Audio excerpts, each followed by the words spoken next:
from Hollywood.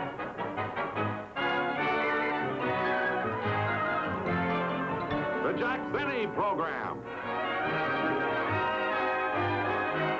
With Jack's special guest, Ed Sullivan.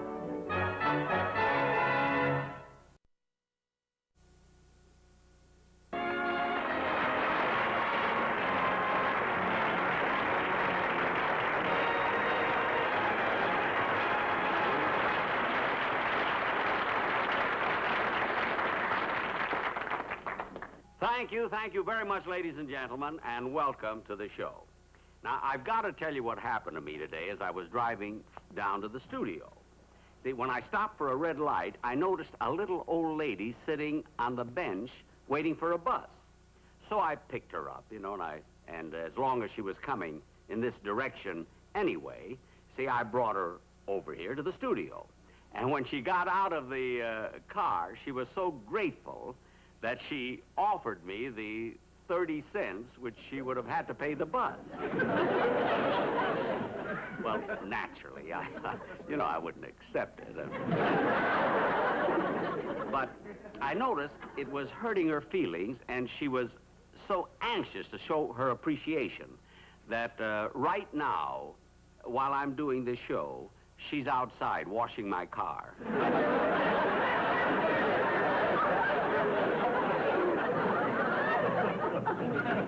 Anyway, I'm very excited about the show that we're doing tonight because, as you know, my guest star is Ed Sullivan. And in our play tonight, he is making his debut as a dramatic actor. This you have got to see.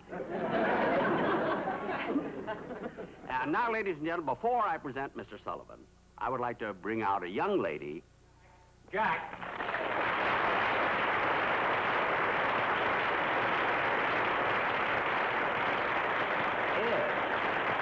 This is too soon. What are you doing out here now? Jack, I'm sorry to break in on you, but I've been studying the script here, and I'm a nervous wreck. But that's ridiculous. I mean, there's no reason for you to be nervous. You've been in show business for years and years. Jack is a master of ceremonies. In here it says I have to act, I have to emote. I just can't do it. Now, I can't do it. Oh, what do you mean you can't do it? For heaven's sake, I saw you in a movie once, and you were wonderful. You look so natural. I played the part of a dead body.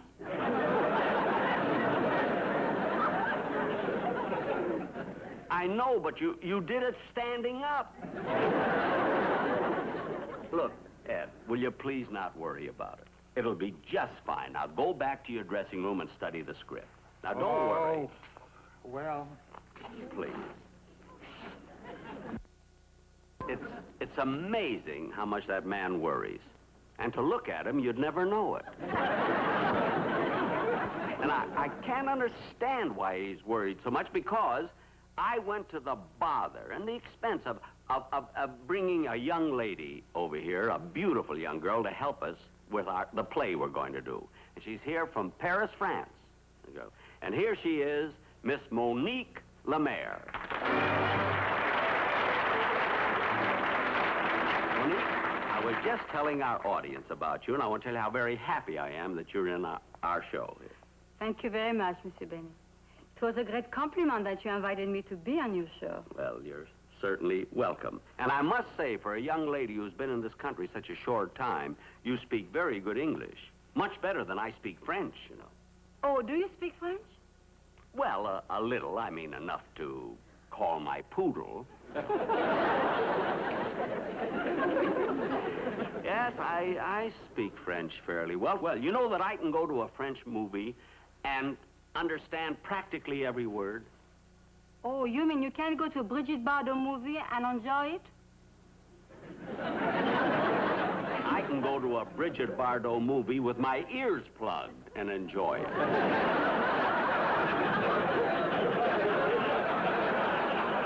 But I do not understand that. Oh, that means your ears stopped up. You know, closed up. Stop. Oh. Well, there are still a few words I have trouble understanding. Well, I can imagine, yes.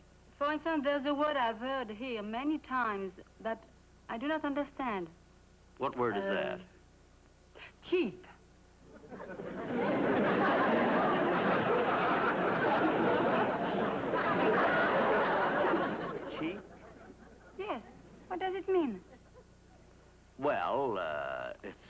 rather difficult for me to explain, but I'll try. Now, supposing you and I were having dinner tonight, which incidentally isn't a bad idea, you know. Let's say you and I were having dinner at some lovely restaurant, and we had cocktails and steak and dessert and coffee and everything. And if I didn't at least pay my share, I would be called cheap.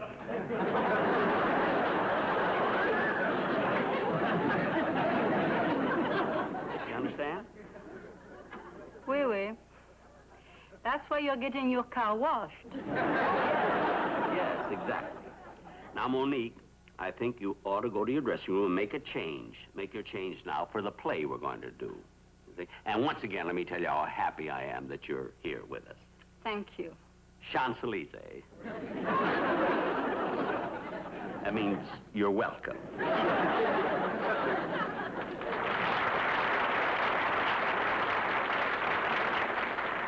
Ladies and gentlemen, I'm sure you will enjoy... Jack! Oh, now what? Jack, I can't do it. I'm getting panicky. Oh, But, Ed. but I've got an idea. Now, this is going to be a courtroom drama, so why can't I play the dead body the way I did in the movie? Ed, you can't... You see, the dead body doesn't appear. Now, I'm going to be the prosecuting attorney, and you're going to be the attorney for the defense, and you'll be fine. No, but Jack, that last scene where I sum up to the jury a big emotional scene, you need a Clarence Darrow. We can't get Clarence Darrow. Please don't worry about it. Just gendarme. Gendarme. That means relax. Go back and just don't worry about it. You'll be wonderful. And keep that smile. Ladies and gentlemen, since courtroom dramas are now the rage of television, we are going to present our version of a tense legal encounter. Now, this takes place in Courtroom B in the Hall of Justice in an unnamed American city. Ladies and gentlemen, for the past 10 days, this courtroom has been the scene of a murder trial that has stirred up so much nationwide attention that for the first time in history, a murder trial is being telecast. I see the principals have just returned from lunch, so before court reconvenes, perhaps I can have a word with them.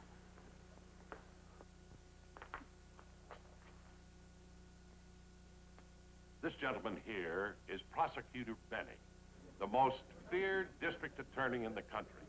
He's prosecuted this trial with the same cold-blooded ruthlessness that has made him so very famous. Would you say something for our television audience, please?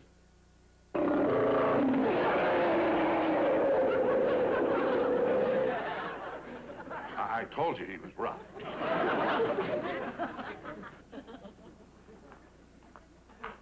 And here is gentleman Jim Sullivan, the eloquent and brilliant defense attorney whose charming smile has swayed many a jury. Would you like to comment on this trial, please? Well, no doubt about it.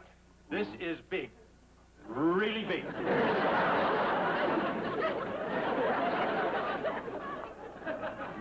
And here is the defendant. This petite little French girl is accused of having murdered her husband. I'm innocent. I tell you I'm innocent. Believe me, I'm very innocent. I'm innocent.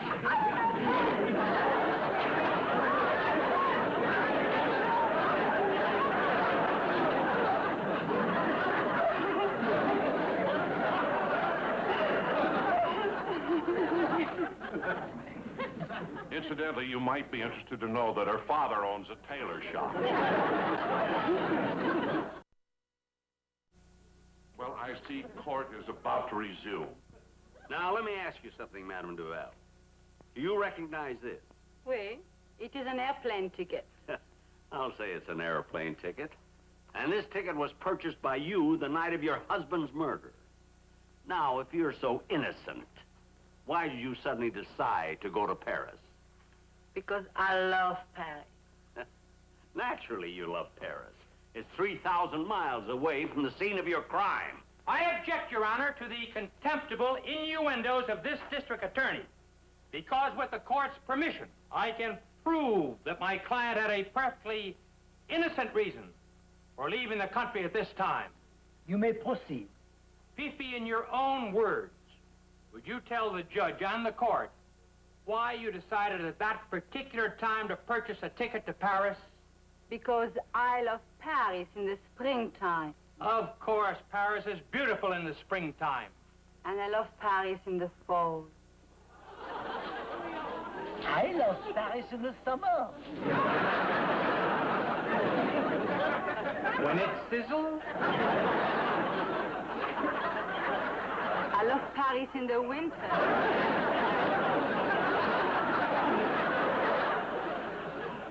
When it drifts?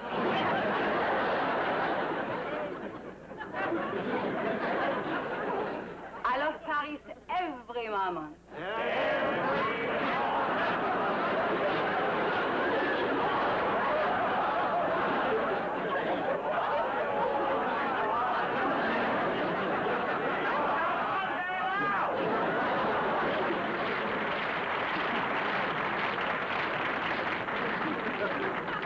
Order! Order!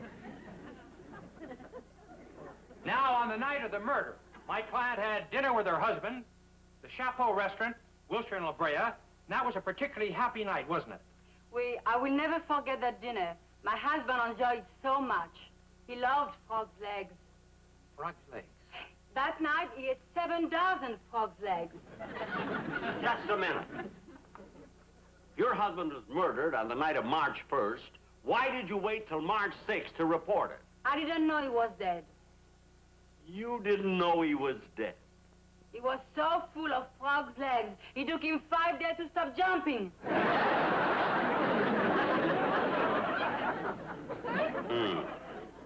I thought I had her trapped. Ladies and gentlemen, once again, Prosecutor Benny has made a big jerk of himself. Your Honor, the defense rests. Is the prosecution finished? No, Your Honor. I have a surprise witness.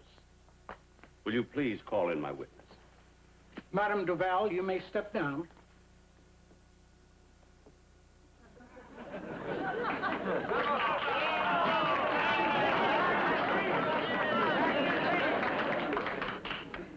Will the next witness please come in?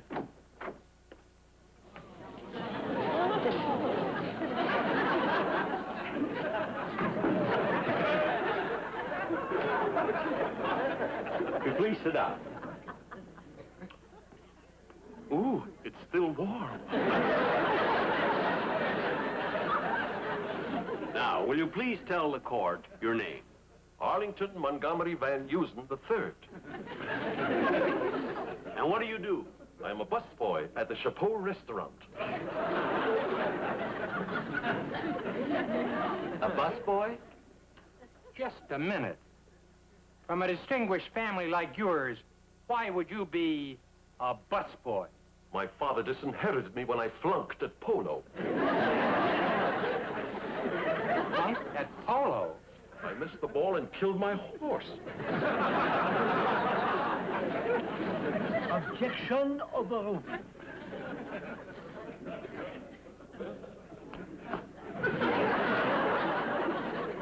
Now, Mr. Van Heusen. The third. Mr. Van Heusen, since you were the busboy at this particular table, would you say that the defendant and her husband were antagonistic to each other? Oh, yes. When I came back to their table, she was holding his hand. Well, what made you think that that showed antagonism? She was holding it over the flame in the chafing dish.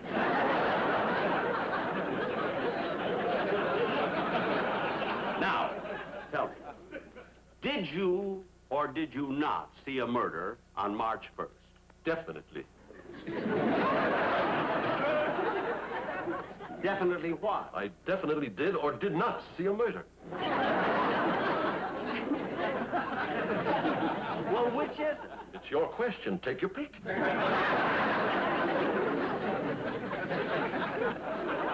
Well, look, tell the court what happened later that night. Well, when the restaurant closed, I went to the parking lot, and there I saw that same man Madame Duval's husband, lying dead. Just a minute. If you came across the body of a murdered man, why didn't you call the police?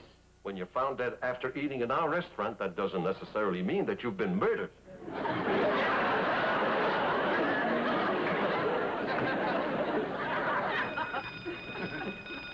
Oh, Your Honor, may I be excused? It's time for the floor show at the Chapeau. Floor show? What does that have to do with you? I admit.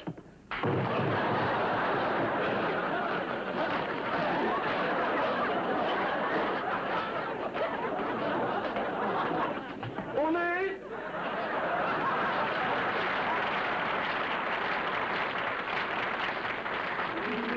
If there are no further witnesses, will the attorney for the defense proceed with his summation? Ladies and gentlemen, a hush falls over the courtroom as Jim Sullivan, the defense attorney, begins one of his dramatic pleas to the jury for which he is so very, very famous. The gentlemen of the jury,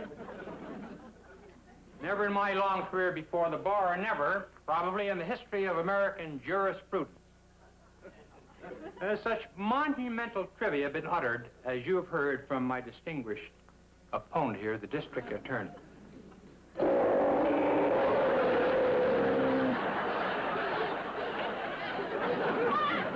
have conceded all of the points he has labored to make over and over again. We have conceded this was the murder weapon that was wielded by somebody probably 5'8" tall, undoubtedly left-handed from the direction of the blow.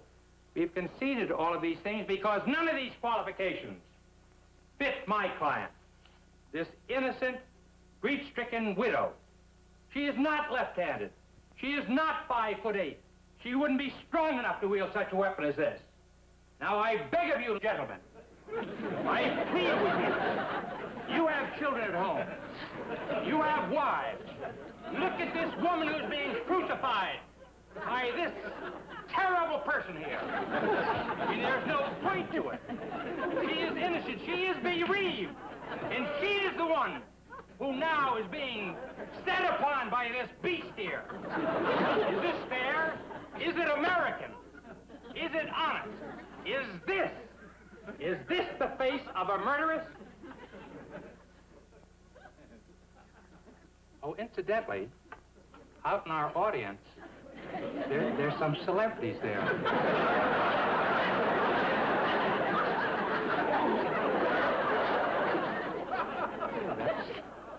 That's sure. Eddie Arcaro? And one of the great golfers of the country. The winner of the North-South Invitation, Sam Frangle. Sam, come on up here. In the courtroom? Ladies and gentlemen, let's bring him up here. Help me out here. Let's have some applause. Sam! What a wonderful, wonderful, unexpected thrill. Congratulations. You know, to beat the top professional golfers of the world twice in a row, that's really something. I was very interested in that magazine article that you wrote. You said that you thought your game would improve when you changed your grip. That's right, Ed. How about showing the golfers that, well, and me too, this new grip, huh? All right, Ed, let me get my club. Fine. Let me get it. Good. Huh? I was hooking the ball a little bit, so I just put my right hand up on top of the club a little more. Oh, I see. Wait a minute. Wait a minute. What's this? What? Oh, I'm left-handed.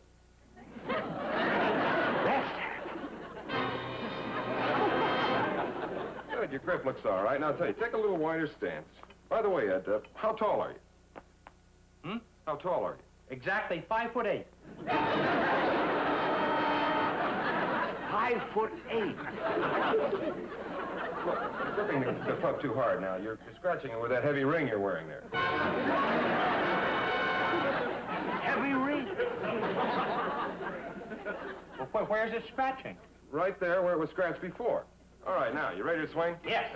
I'll say he's ready to swing. You're the murderer. You're the one who killed her husband. You're 5'8", left-handed, wearing a heavy ring. You did it. Yes.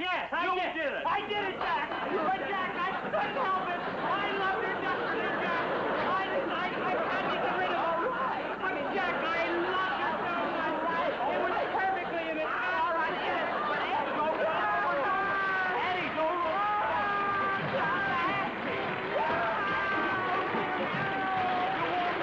will be back in just a moment. But first...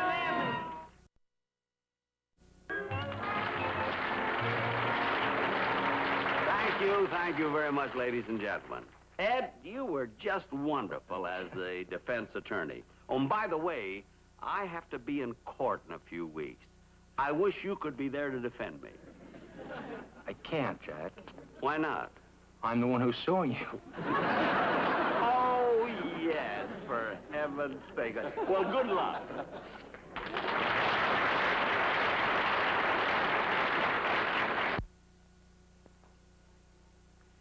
Good night, folks. I'll be seeing you soon.